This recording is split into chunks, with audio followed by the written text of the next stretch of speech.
Hello students, welcome to D Kumar classes.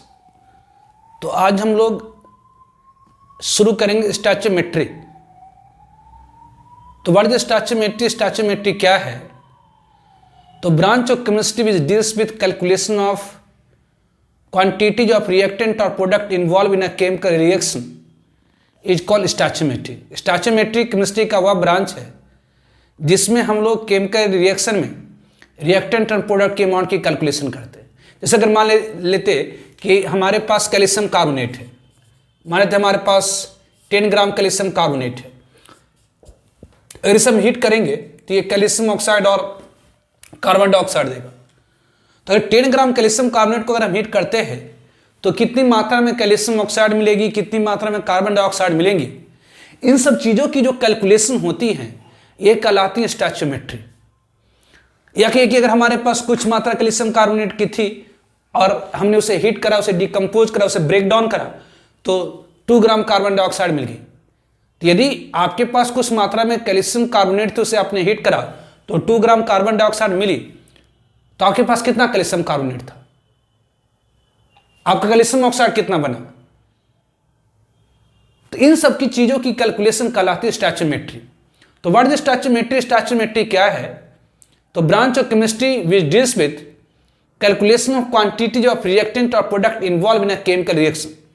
किसी chemical में reaction में, किसी रासायनिक अभिक्रिया में रिएक्टेंट और प्रोडक्ट की अमाउंट की कैलकुलेशन कहलाती है स्टैचोमेट्री। रिएक्टेंट मतलब अभिकारक, प्रोडक्ट मतलब उत्पाद। तो किसी रासायनिक अभिक्रिया में अभिकारक अथवा उत्पाद की मात्रा की गणना क्या कहलाती है? तो स्टैचोमेट्री कहलाती है।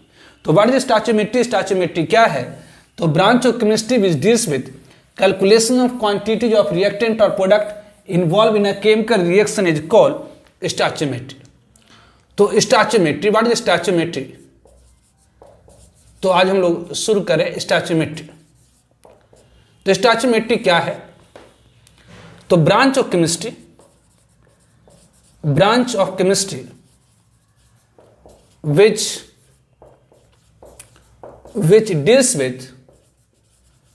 which deals with calculation of quantities,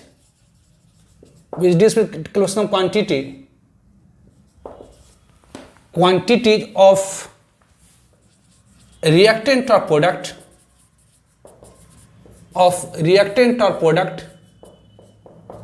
involved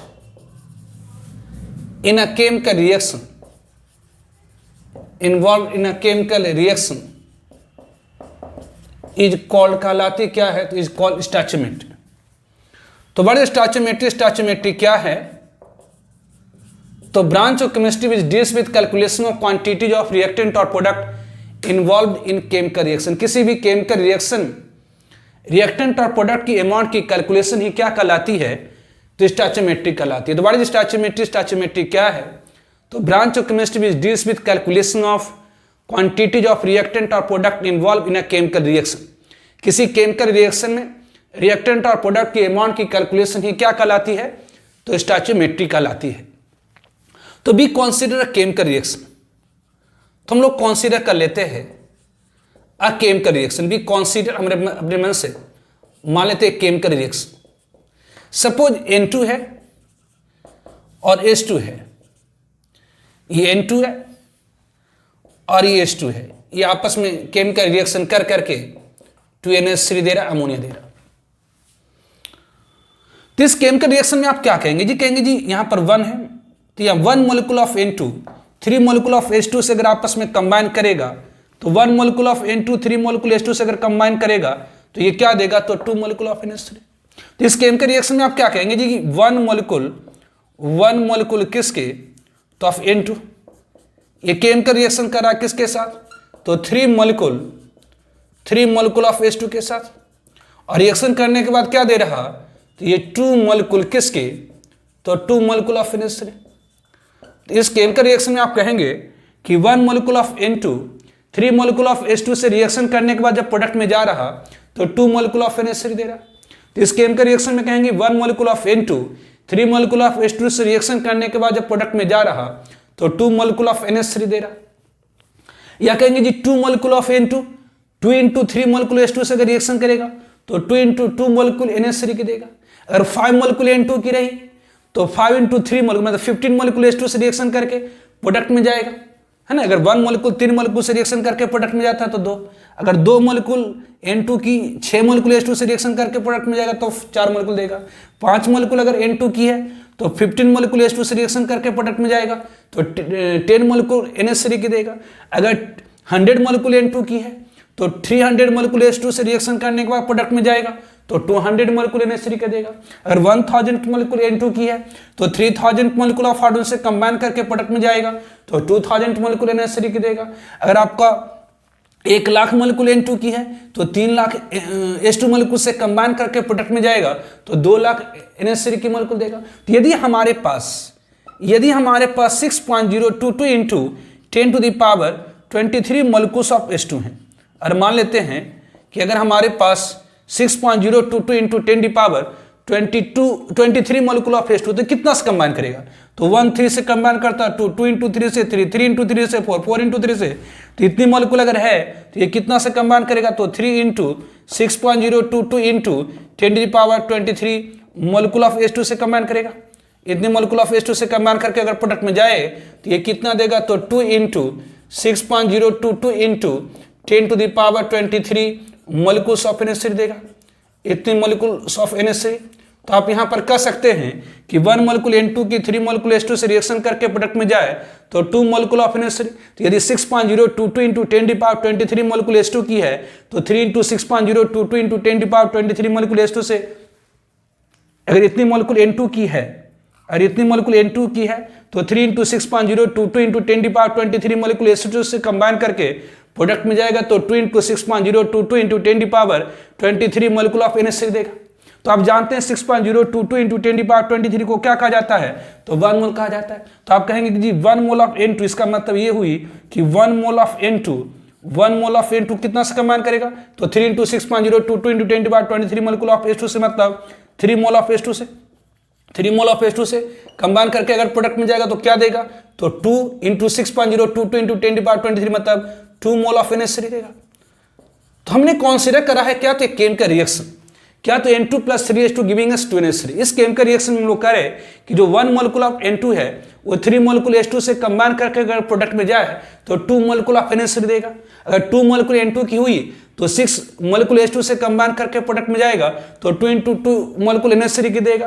अगर आपके पास 10 मोलिकुल N2 की है तो 30 मोलिकुल H2 से कंबाइन करके प्रोडक्ट में जाएगा तो 20 मोलिकुल NH3 की देगा। यदि आपके पास 100 मोलिकुल N2 की है तो 300 मोलिकुल H2 से कंबाइन करके प्रोडक्ट में जाएगा तो 200 मोलिकुल NH3 की देगा। तो ऑब्वियसली यदि हमारे पास 6.022 into 10 to power 23 molecule of N2 की है तो ये 3 into 6.022 into 10 to power 23 molecule of H2 से कंबाइन करके प्रोडक्ट में जाएगा तो 2 into 6.022 into 10 to power 23 molecule किसकी, तो NH3 की देगा। तो आप जान रहे हैं कि 6.022 इंटू 10 टू पावर 23 को क्या कहते हैं, तो 1 मोल कहते हैं। इसका मतलब 1 mole of N2 3 mole of H2 से कंबाइन करके प्रोडक्ट में जाए तो 2 मोल ऑफ NH3 देगा। तो देखिए जो वहां पर 1 आया और स्टोइचोमेट्रिक कोएफिशिएंट भी 1 है, यहाँ पर 3 आया, यहाँ पर स्टोइचोमेट्रिक कोएफिशिएंट भी 3 है, यहाँ 2 आया, यहाँ पर स्टोइचोमेट्रिक कोएफिशिएंट भी 2 है। तो स्टोइचोमेट्रिक कोएफिशिएंट क्या होती है, तो numeral which used to balance a chemical reaction. किसी भी केमिकल रिएक्शन में रिएक्टेंट एंड प्रोडक्ट में एटम को बैलेंस करने के लिए, बराबर के लिए जो कोएफिशिएंट्स यूज करते हैं that is called stoichiometric coefficients. तो स्टोइचोमेट्रिक कोएफिशिएंट क्या है, तो numeral which is used to balance a chemical reaction is called stoichiometric coefficient. तो योर न्यूमरल जो किसी भी केमिकल रिएक्शन में रिएक्टेंट एंड प्रोडक्ट में एटम को बैलेंस करने के लिए, बराबर करने के लिए यूज होती हैं that is called stoichiometric coefficients.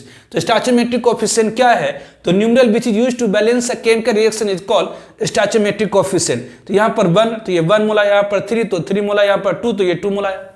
मतलब आप कह सकते हैं कि 1 मोल N2 3 मोल H2 से रिएक्शन करके प्रोडक्ट में जाएगा तो 2 मोल NH3 का दे देगा। अगर हमारे पास 5 मोल N2 की हुई तब तो ये 5 तो एक 3 के साथ रिएक्शन करता 2 मोल, 6 मोल के साथ रिएक्शन करेगा 3 मोल, 9 मोल के साथ करेगा 4 मोल, 12 मोल के साथ करेगा तो 5 मोल, 15 मोल के साथ रिएक्शन करके प्रोडक्ट में जाएगा तो ये 10 मोल दे देगा। तो ध्यान रखें, या उल्टा करके भी कह सकते हैं कि 2 मोल NH3 कैसे बनेगा, तो 1 मोल N2 और 3 मोल H2 दोनों अगर कंबाइन करेगा तो आपको 2 मोल NH3 का देगा। कि जी अगर 2 मोल NH3 बनना है तो सिर्फ 1 मोल N2 लेंगे तो NH3 बन जाएगा, नहीं बन सकता। और बेसिक NH3 बनने के लिए हार्डोन भी जरूरी है। तो बेसिक 2 मोल NH3 बनने के लिए आपको 1 मोल N2 और 3 मोल H2 की जरूरत पड़ेगी, और 1 मोल NH3 बनने के लिए हाफ मोल इसकी 3/2 मोल इसकी बननी है। यह सिंपल आपको ये आपका केमिकल रिएक्शन था। यहां पर 1 मोलिक्यूल N2 की 3 मोलिक्यूल H2 से रिएक्शन करने के बाद प्रोडक्ट में गया तो 2 मोलिक्यूल ऑफ NH3, या आपकी ये 6.022 इंटू 10⁻23 मोलिक्यूल N2 की 3 इंटू 6.022 इंटू 10⁻23 मोलिक्यूल H2 से कंबाइन करा तो 2 इंटू 6.022 इंटू 10⁻23 मोलिक्यूल H3 दिया। तो 6.022 इंटू 10⁻23 को हम लोग क्या कहते हैं, तो 1 मोल कहते हैं। तो 1 mole of N2 3 mole of H2 से कंबाइन करके प्रोडक्ट में गया तो 2 मोल ऑफ NH3 देगा। तो ये 1 आपकी स्टोइचोमेट्रिक कोएफिशिएंट से आगे, 3 भी स्टोइचोमेट्रिक कोएफिशिएंट से, 2 भी स्टोइचोमेट्रिक कोएफिशिएंट, मतलब यहाँ पर 1 mole of N2 3 mole of H2 से रिएक्शन करके प्रोडक्ट में जाए तो 2 mole of NH3, 2 mole N2 6 mole H2 से रिएक्शन करके प्रोडक्ट में जाएगा तो 4 mole of NH3, 5 mole N2 15 mole H2 से कंबाइन करके जाएगा तो 10 मोल ऑफ NH3। तो किसी भी chemical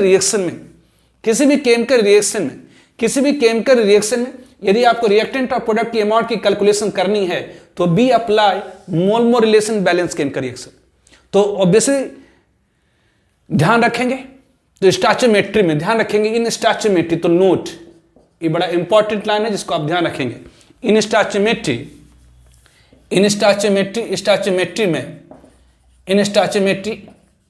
to calculate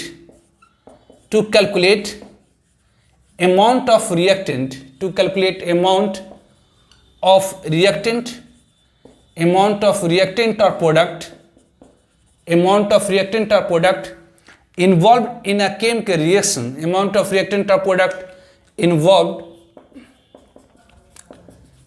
chemical reaction, be apply mole relation in balanced chemical reaction,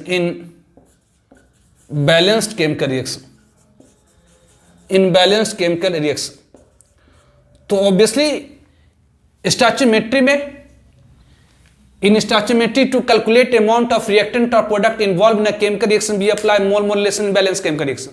तो स्टोइचोमेट्री में यदि रिएक्टेंट और प्रोडक्ट की अमाउंट की कैलकुलेशन करनी है तो B apply mole mole relation balance chemical reaction, मतलब केमिकल रिएक्शन लिखिए, बैलेंस करिए और उसमें मोल मोल रिलेशनशिप लगाइए, मतलब 1 मोल, जैसे ये केमिकल रिएक्शन इससे बैलेंस करें, यहाँ पर फिर रिलेशन क्या लगाएंगे कि 1 मोल 3 मोल से रिएक्शन करके जाएगा 2 मोल देगा, 2 मोल है ना 6 मोल को साथ में लेगा तो ये 4 मोल, 3 मोल 9 मोल को साथ में लेगा 6 मोल, 5 मोल 15 मोल को साथ में लेगा 10 मोल, 10 मोल 30 मोल को साथ में लेगा 20 मोल। तो बेसिक ये कह रहा है कि स्टोइचोमेट्री में यदि आपको रिएक्टेंट और प्रोडक्ट की अमाउंट की कैलकुलेशन करनी है तो आप क्या करेंगे, तो मोल मोल रिलेशन लगाएंगे किस में, तो बैलेंस केमिकल रिएक्शन। तो व्हाट इज स्टोइचोमेट्री? स्टोइचोमेट्री क्या है? तो branch of chemistry which deals with calculation of quantities of reactant और product involve in a chemical reaction is called stoichiometry. किसी भी केमिकल रिएक्शन में अभिकारक अथवा उत्पाद की मात्रा की गणना क्या कहलाती है, तो स्टोइचोमेट्री कहलाती है। तो स्टोइचोमेट्री में कैलकुलेशन कैसे करते हैं रिएक्टेंट और प्रोडक्ट की अमाउंट की, तो B apply mole mole relation balance chemical reaction. तो ध्यान रखेंगे किसी भी केमिकल रिएक्शन में अगर रिएक्टेंट और प्रोडक्ट की अमाउंट की कैलकुलेशन करनी है तो हम लोग अप्लाई करते हैं mole mole relation in balance chemical reaction. तो to calculate amount of reactant और product involve in a chemical reaction we apply mole mole relation in balanced chemical reaction. ठीक है,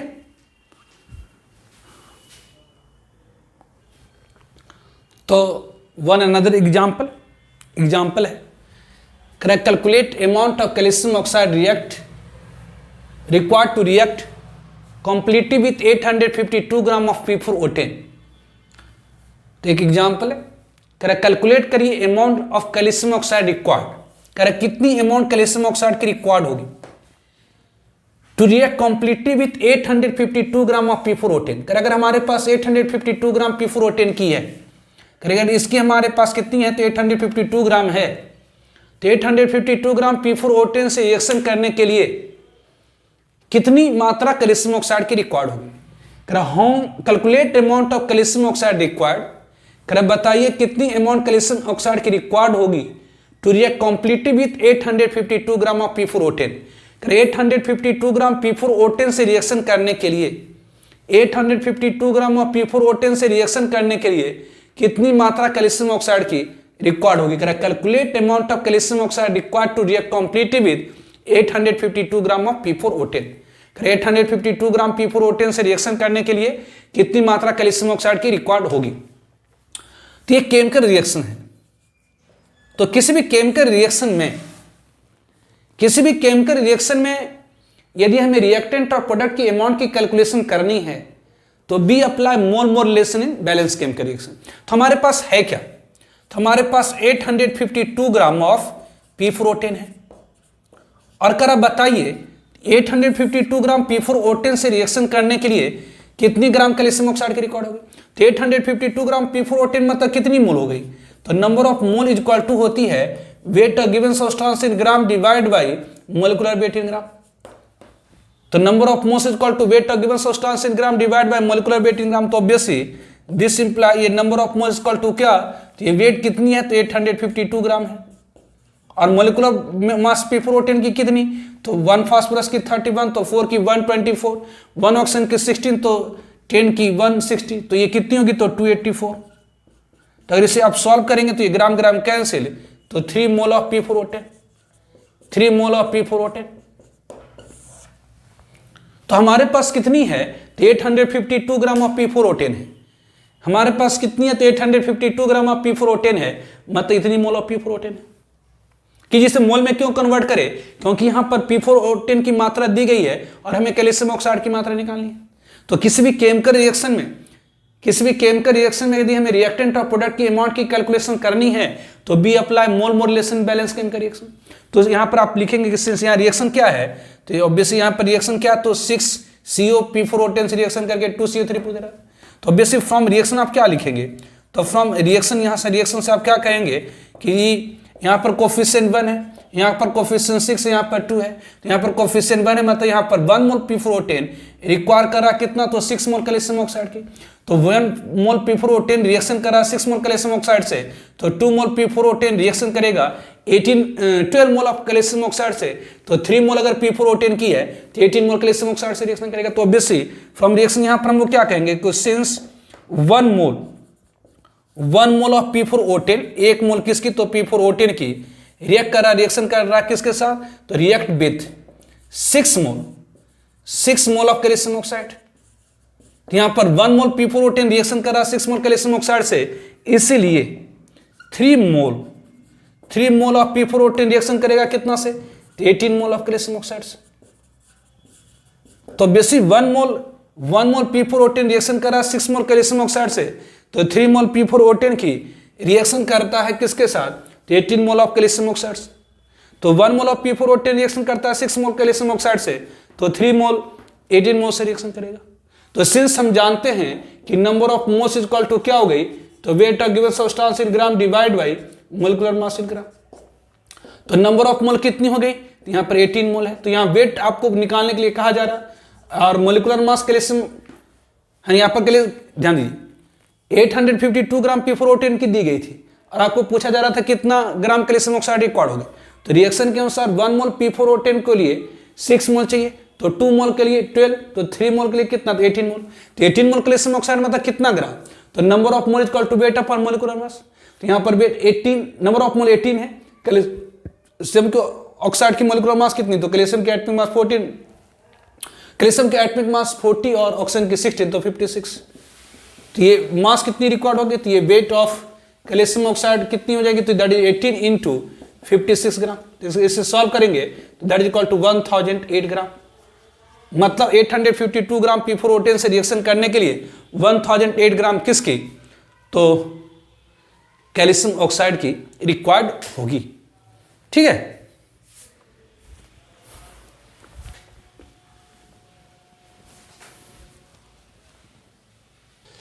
another example, sugar react with oxygen as, sugar oxygen से reaction करता है, sugar मतलब C12H22O11 oxygen से reaction करके देता है CO2 plus H2O। Sugar react with oxygen है, शुगर ऑक्सीजन से रिएक्शन करके प्रोडक्ट देता है। How many gram of CO2 is produced, कितनी ग्राम CO2 की प्रोड्यूस होगी पर gram of sucrose used.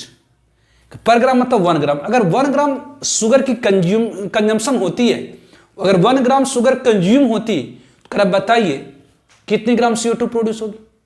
How many gram of CO2 is produce per gram of sucrose used, how many mole of oxygen needed to react with 1 gram of sugar, कह रहा है कितनी mole oxygen की जरूरत पड़ेगी, कह रहा है how many mole of oxygen needed, कह रहा है कितनी मोल ऑक्सीजन की जरूरत पड़ेगी to react with 1 gram of sugar, कह रहा है 1 ग्राम शुगर से रिएक्शन करने के लिए 1 ग्राम शुगर से रिएक्शन करने के लिए कितनी मोल ऑक्सीजन की जरूरत पड़ेगी। कह रहा है sugar react with oxygen as, कह रहा है शुगर ऑक्सीजन से रिएक्शन करता है इस तरह से, कह रहा how many gram of CO2 is produced पर ग्राम ऑफ सुक्रोज यूज, कह रहा कितनी ग्राम CO2 प्रोड्यूस होगी, कह रहा how many gram of CO2 is produce per gram of sucrose used, और कह रहा how many mole of oxygen needed to react with 1 gram of sugar. तो ऑब्वियसली यहां पर आपके पास सुक्रोज कितनी है, तो पर ग्राम मतलब 1 ग्राम, मतलब 1 ग्राम शुगर है आपके पास, कह रहा 1 ग्राम शुगर को रिएक्शन करने के लिए अगर 1 ग्राम शुगर हमारे पास है, वो ऑक्सीजन से रिएक्शन करके कितनी ग्राम CO2 प्रोड्यूस करेगा। तो अब जान लीजिए यहां पर रिएक्टेंट दिया जा रहा, प्रोडक्ट आपको निकालनी है। तो किसी भी केमिकल रिएक्शन में यदि हमें रिएक्टेंट और प्रोडक्ट की अमाउंट की कैलकुलेशन करनी है, किसी भी रासायनिक अभिक्रिया में अभिकारक अथवा उत्पाद की मात्रा की गणना करनी है, तो हमें क्या करनी होती है, तो मोल मोल रिलेशनशिप लगानी होती है बैलेंस केमिकल रिएक्शन। लेकिन यहां पर रिएक्टेंट की जो अमाउंट है आपको ग्राम में दी गई है, तो अगर ग्राम में दी गई है तो उसे आप क्या करें, तो मोल में चेंज कर दें। तो हमारे पास क्या है, तो 1 ग्राम ऑफ सुक्रोज है, हमारे पास क्या, तो 1 ग्राम ऑफ सुक्रोज है। तो 1 ग्राम सुक्रोज मीन्स कितनी मोल हो गई, तो number of mole is equal to weight of given substance in gram divide by molecular mass in gram. तो ये कितनी हो गई, तो यहां पर वेट कितनी है, तो 1 ग्राम सुक्रोज की है, और मोलिकुलर मास सुक्रोज की कितनी, तो कार्बन की एटॉमिक मास 12, तो 12 कार्बन की 12 इंटू 12 प्लस 1 हार्डोन की 1, तो 22 हार्डोन की 22, 1 ऑक्सीजन की 16, तो 11 की 11 इंटू 16, तो अब ऑब्वियसली यहां पर अगर जो ऐड करेंगे तो 342 ग्राम आ रही है, मतलब हो गया 1/342 मोल हो गई। तो 1 ग्राम सुक्रोज मतलब कितनी, तो 1/342 मोल ऑफ सुक्रोज।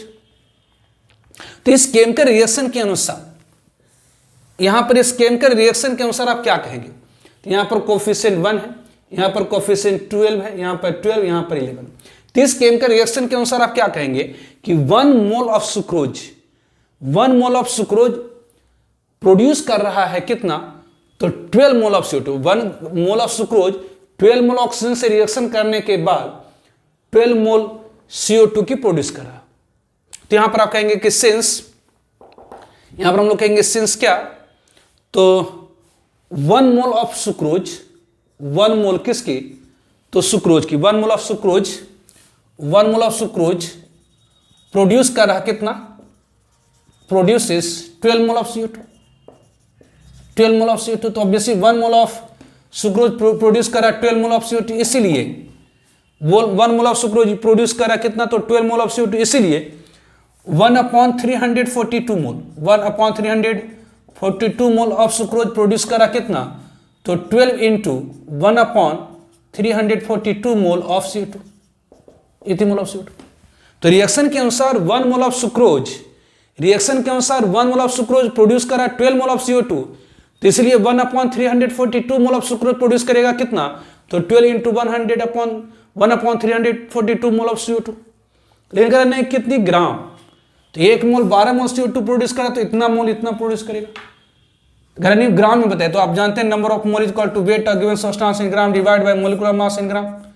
तो यहाँ पर अगर इसकी मास निकालनी है तो मास इज इक्वल टू क्या होगी, तो number of mole into molecular mass.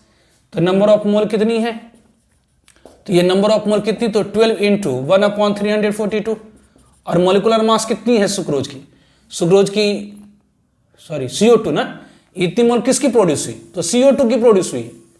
इतनी मोल किसकी प्रोड्यूस हुई, तो CO2 की। तो 1 मोल ऑफ सुक्रोज क्या दे रहा है, तो 12 मोल ऑफ CO2। लेकिन आपके पास सुक्रोज कितनी थी, तो 1 ग्राम, 1 ग्राम मतलब 1/342 मोल। तो 1/342 मोल सुक्रोज कितना प्रोड्यूस करेगा, तो इतना मोल CO2। तो अगर इतना मोल CO2 है तो कितनी ग्राम, तो आप जानते हैं किसी का नंबर ऑफ मोल पता है तो मोलिकुलर मास से मल्टीप्लाई करते इतनी ग्राम हो जाएंगे। इसको सॉल्व कर देंगे, दैट विल आंसर। आगे कह रहा है इसमें कि how many mole of oxygen needed to react with 1 gram of sugar. कर बताइए कितनी मोल ऑक्सीजन की नीड होगी, कितनी मोल ऑक्सीजन की जरूरत पड़ेगी किसके लिए, तो to react with 1 gram sucrose. 1 gram sugar मतलब इतनी मोल शुगर। तो आप जरा देखिए 1 मोल सुक्रोज के लिए 12 मोल ऑक्सीजन चाहिए। तो आप लिख सकते हैं कि since 1 mole of sugar require करा कितना, तो रिक्वायर करा कितना, तो 1 मोल ऑफ शुगर रिक्वायर कितना करा, तो 12 मोल 12 mole of O2, 1 mole of sugar require कर रहा है 12 मोल ऑफ O2, इसीलिए 1/342 मोल ऑफ शुगर, इतनी मोल ऑफ शुगर रिक्वायर कर रहा है कितना, तो 12 इंटू 1/342 मोल ऑफ O2, इतनी मोल ऑफ O2। तो इतनी मोल O2 मतलब कितना ग्राम, तो अगर मास निकालनी है तो number of mole equal to weight upon mole, तो अगर मास निकालनी है तो क्या हो जाएगी, तो नंबर ऑफ मोल को क्या करेंगे, तो मोलिकुलर मास से मल्टीप्लाई कर देंगे, तो नंबर ऑफ मोल कितनी, तो 12 इंटू 1/342, और मोलिकुलर मास कितना, तो ऑक्सीजन की 32, तो इतने ग्राम हो जाएंगे, दैट इज आंसर। ठीक है,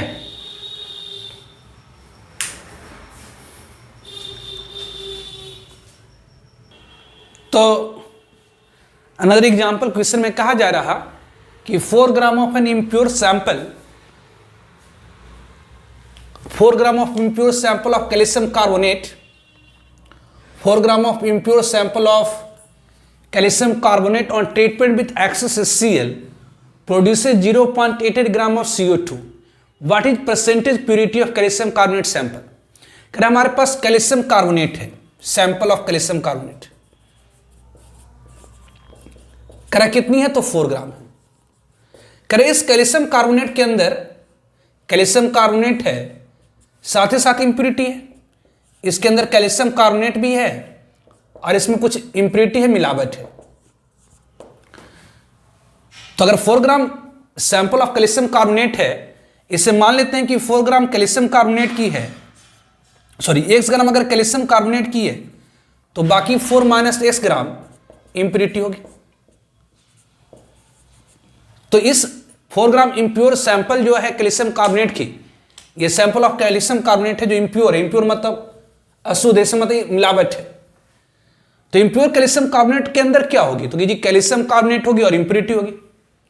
तो मान लेते हैं कि इसके अंदर x ग्राम कैल्शियम कार्बोनेट की है, तो इंप्योरिटी कितनी हो जाएगी, तो 4 माइनस x ग्राम। तो यदि x ग्राम कैल्शियम कार्बोनेट मतलब कितनी मोल हो गई, तो अगर किसी सब्सटेंस की मात्रा ग्राम में दी गई उसे नंबर ऑफ मोल में चेंज करना है, तो number of mole equal to क्या, तो वेट अपॉन मोलिकुलर वेट होगी, number of mole equal to weight upon molecular weight, तो ऑब्वियसली ये क्या होगी, तो x ग्राम, और मोलिकुलर मास कैल्शियम कार्बोनेट का कितनी, तो 100, इतनी मोल होगी। तो यहां पर रिएक्शन क्या होगी, तो अगर कैल्शियम कार्बोनेट को HCl के साथ रिएक्शन कराते हैं, अगर कैल्शियम कार्बोनेट को अगर HCl के साथ रिएक्शन कराते हैं, तो कैल्शियम कार्बोनेट के अगर HCl के साथ रिएक्शन कराएंगे तो क्या देगा, तो CaCl2 plus CO2 plus H2, ये रिएक्शन होती है।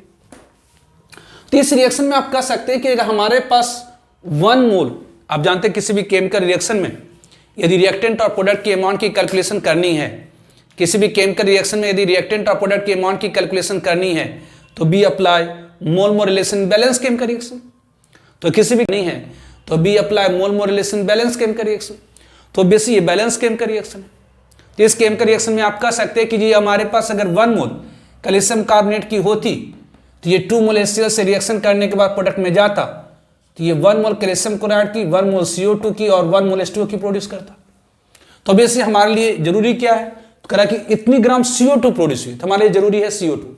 तो हम लोग यहाँ पर सिंपल डायरेक्ट कहेंगे कि since 1 mole of calcium carbonate, अगर हमारे पास 1 मोल कैल्शियम कार्बोनेट होती तो ये प्रोड्यूस करता, प्रोड्यूसेस हाउ मच, तो 1 मोल of CO2, 1 mole of CO2, 1 mole of CO2। तो अगर 1 मोल कैल्शियम कार्बोनेट है तो ये प्रोड्यूस कर देगा क्या, तो 1 मोल ऑफ CO2, इसीलिए तो 1 mole of calcium carbonate produce कर देता है क्या, तो 1 मोल ऑफ CO2, इसीलिए x upon 100 mole, x upon 100 mole of calcium carbonate produces x upon 100 mole of CO2। तो 1 मोल कैल्शियम कार्बोनेट प्रोड्यूस करता है 1 मोल ऑफ CO2, इसीलिए x अपॉन 100 मोल प्रोड्यूस करेगा कितना, तो x upon 100 mole of CO2। तो बेसिक यहां number of moles of CO2 produce कितनी होगी, तो number of mole of CO2 produce कितनी, तो x अपॉन 100 मोल हो गई, x अपॉन 100 मोल। तो सिंस आप जानते हैं number of mole equal to क्या होती है, तो weight of CO2 in gram divide by molecular mass of CO2 in gram equal to कितनी, तो x अपॉन 100। लेकिन ध्यान दीजिए क्वेश्चन में कहा जा रहा कि जो CO2 प्रोड्यूस हुई है कितनी, तो 0.8 ग्राम, मतलब यहां पर आपको CO2 की वेट दी गई है कितना, तो 0.88 ग्राम, और मोलिकुलर मास CO2 की आपको पता है कितनी, तो कार्बन की एटॉमिक मास 12, 1 ऑक्सीजन की 16, तो 2 की 32, तो 32 12 कितना, तो 44 इक्वल टू वाट, 1/100। इसलिए x इक्वल टू कितनी होगी, तो 2 ग्राम होगी। x इक्वल टू कितनी, तो 2 ग्राम होगी। तो क्वेश्चन में कहा जा रहा है कि 4 gram of impure sample of calcium carbonate on treatment with excess HCl produces 0.88 gram of CO2। What is the percentage purity of calcium carbonate in sample. अगर हमारे पास इम्प्योर सैंपल है कैल्शियम कार्बोनेट की, इसके अंदर कैल्शियम कार्बोनेट होगी और impurity होगी, तो मान लेते हैं कि इसके अंदर x ग्राम अगर कैल्शियम कार्बोनेट की, तो इम्प्योरिटी कितनी, तो 4 - 6 ग्राम। यदि x ग्राम कैल्शियम कार्बोनेट है मतलब 1/100 मोल ऑफ कैल्शियम कार्बोनेट। तो रिएक्शन के अनुसार कैल्शियम कार्बोनेट अगर HCl से रिएक्शन करेगा तो obviously calcium chloride CO2 + H2O produce करेगा। तो बैलेंस केमिकल रिएक्शन के अनुसार यहां पर आप कह सकते हैं कि 1 मोल कैल्शियम कार्बोनेट प्रोड्यूस करता है 1 मोल ऑफ CO2, इसलिए 1/100 मोल कैल्शियम कार्बोनेट प्रोड्यूस करेगा 1/100 मोल ऑफ CO2। तो number of mole of CO2 produce कितना हुआ, तो 1/100 मोल हो गई। तो since number of mole equal to weight upon molecular mass equal to इतना, तो यहां पर x इक्वल टू 2 ग्राम। लेकिन आपसे पूछा जा रहा है परसेंटेज प्योरिटी, मतलब कितना परसेंट प्योरिटी है। तो आप कहेंगे कि जी टोटल तो 4 ग्राम कैल्शियम कार्बोनेट थी, लेकिन उसमें कैल्शियम कार्बोनेट कितना, तो 1 ग्राम मतलब 2 ग्राम।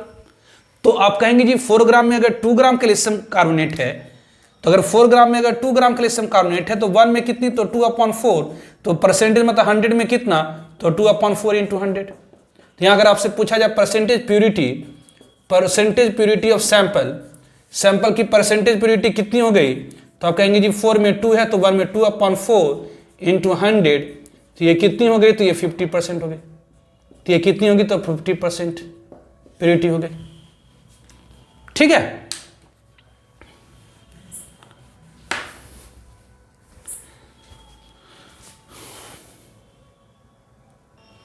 तो अनदर एग्जांपल, क्वेश्चन में कहा जा रहा है calculate the volume of acetylene at NTP produce by 100 gram of calcium carbide with water. यदि हमारे पास 100 ग्राम कैल्शियम कार्बाइड की है और उसे हमने वाटर से ट्रीट कराया, तो कितनी वॉल्यूम एसिटिलीन की एनटीपी पर प्रोड्यूस हुई। तो ये भी एक केमिकल रिएक्शन है। तो किसी भी केमिकल रिएक्शन में यदि हमें रिएक्टेंट और प्रोडक्ट की अमाउंट की कैलकुलेशन करनी है, तो B apply mole mole relation in balance chemical reaction. तो यहां पर है क्या, यहां पर हमारे पास है क्या, तो 100 ग्राम है किसकी, तो 100 ग्राम ऑफ कैल्शियम कार्बाइड की है। तो 100 ग्राम कैल्शियम कार्बाइड को हम लोग क्या करेंगे, तो मोल में कन्वर्ट कर देंगे। क्यों, क्योंकि यहां पर कैल्शियम कार्बाइड की अमाउंट दी गई है और एसिटिलीन की वॉल्यूम निकालनी, तो रिएक्टेंट दी गई, प्रोडक्ट की मात्रा निकालनी है। तो किसी भी केमिकल रिएक्शन में रिएक्टेंट और प्रोडक्ट की अमाउंट की अगर हमें कैलकुलेशन करनी है, तो B apply mole mole relation balance chemical reaction. तो ऑब्वियसली यहां पर 100 ग्राम कैल्शियम कार्बाइड मींस कितनी मोल, तो number of mole equal to weight of given substance in gram divide by molecular mass in gram. तो यहाँ वेट कितनी हो गई, तो ये 100 ग्राम है। तो मोलिकुलर मास कैल्शियम कार्बाइड की कितनी, तो कैल्शियम की एटॉमिक मास 40 होती है और 1 कार्बन की 12, तो 2 की 24, तो 24 और 12 कितनी, तो 64 हो गई। तो अगर इसे आप सॉल्व करेंगे तो ये कितनी हो गई, तो 25/16 मोल हो गई, इतनी मोल हो गई कैल्शियम कार्बाइड की। तो ऑब्वियसली यहाँ पर फ्रॉम रिएक्शन, लेकिन अगर आप रिएक्शन से आप देखें तो फ्रॉम रिएक्शन से आप क्या कहेंगे, तो फ्रॉम रिएक्शन से हम लोग कहेंगे कि जी यदि हमारे पास 1 मोल कैल्शियम कार्बाइड की होती, यदि हमारे पास 1 मोल कैल्शियम कार्बाइड की होती, तो ये कितना देगा, तो 1 मोल ऑफ एसिटिलीन। कि जी ये सब के बारे में चर्चा नहीं कर रहे, तो ऑब्वियसली 1 मोल कैल्शियम कार्बाइड 2 मोल H2O से रिएक्शन करने के बाद 1 मोल कैल्शियम हाइड्रोक्साइड की और 1 मोल एसिटिलीन की देगा। 2 mole calcium carbide 2 × 2 mole of H2O से रिएक्शन करने के बाद 2 मोल इसकी और 2 मोल इसकी देगा। लेकिन ये सब कोई जरूरत नहीं, पूछ नहीं रहा, तो हमें डायरेक्ट कैल्शियम कार्बाइड और एसिटिलीन की बात कर रहा हूं। तो सिंस यहां पर आप कह सकते हैं कि जो 1 मोल ऑफ कैल्शियम कार्बाइड है, 1 mole of calcium carbide gives, ये दे रहा क्या, तो गिव्स 1 मोल ऑफ एसिटिलीन, ये दे रहा 1 मोल ऑफ एसिटिलीन। तो 1 मोल कैल्शियम कार्बाइड क्या करा, तो 1 मोल एसिटिलीन दे रहा, इसीलिए 25/16 mole of calcium carbide gives 25/16 mole of acetylene, इतनी मोल ऑफ एसिटिलीन दे देगा। तो इतनी मोल एसिटिलीन मतलब कितनी मोल, तो 1 मोल कैल्शियम कार्बाइड कितना देगा, तो 1 मोल एसिटिलीन, तो obviously 25/16 mole of calcium carbide कितना देगा, तो 25/16 मोल ऑफ एसिटिलीन। तो आपने पढ़ा है एवोगाड्रो लॉ कि 1 mole of any gas at NTP और एसटीपी ऑक्यूपाई 22.4 लीटर। 1 मोल कोई भी गैस आप एनटीपी और एसटीपी पर लेंगे तो उसकी वॉल्यूम कितनी होगी, तो 22.4 लीटर। तो 1 mole of any gas at NTP और एसटीपी ऑक्यूपाई 22.4 लीटर। तो आप कहेंगे कि since 1 mole of any gas at NTP और एसटीपी ऑक्यूपाई करता, since 1 mole of any gas, 1 मोल कोई भी गैस लीजिएगा, 1 mole of any gas, 1 mole of any gas at NTP occupy कितना करता, ऑक्यूपाई 22.4 लीटर। तो आपके पास है कितनी, तो 25/16 मोल है, तो 25/16 mole of any gas at NTP occupy how much, तो 25/16 इंटू 22.4 लीटर। तो ये कितना ऑक्यूपाई करेगा, तो इतनी लीटर, ऑब्वियसली एट एनटीपी। ठीक है, तो इसे सॉल्व कर देंगे, दैट विल बी आंसर। ठीक है, ओके।